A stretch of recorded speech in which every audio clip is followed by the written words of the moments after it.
पेश है मार्च 2026 के दूसरे हफ्ते में महाराष्ट्र की मंडियों में अरहर या तुअर दाल की कीमतों का एक त्वरित विश्लेषण। देखिए, अगर आप कृषि बाजार या कमोडिटी व्यापार से जुड़े हैं ना, तो ये जानना आपके लिए बेहद जरूरी है कि अरहर दाल की कीमतों का ताज़ा रुख क्या है और यह आपके मुनाफे को कैसे प्रभावित कर सकता है।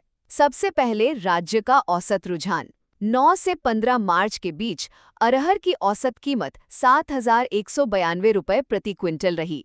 ये पिछले हफ्ते के 7,202 रुपये और पिछले महीने के 7,551 रुपये के मुकाबले थोड़ी कम जरूर हुई है, लेकिन पिछले साल के 6,766 रुपये की तुलना में अभी भी काफ़ी ज़्यादा है। क्या आपने ध्यान दिया? ये बिल्कुल एक रोलर कोस्टर की तरह है, जो पिछले कुछ हफ्तों से थोड़ा नीचे तो आया है, लेकिन इसकी कुल ऊंचाई अभी भी पिछले साल से कहीं ज्यादा है। दूसरा, मंडियों की कीमतों में भारी अंतर। क्या पूरे राज्य में एक ही भाव चल रहा है? बिल्कुल नहीं।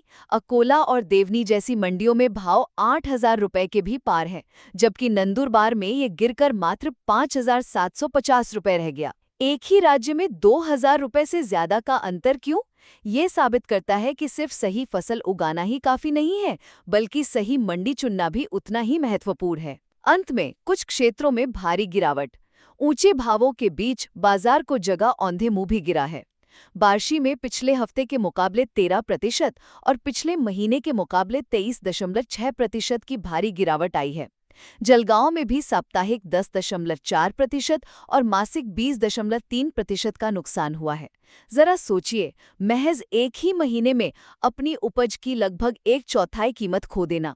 ये किसी भी व्यापारी के लिए एक बहुत बड़ा झटका है। संक्षेप में कहें तो अरहर का बाजार इस समय स्थानीय स्तर पर भारी उतार चढ़ाव से गुजर रहा है, इसलिए बाजार के सही और ताज़ा आंकड़ों की जानकारी ही आपके व्यापार की असली ढाल है।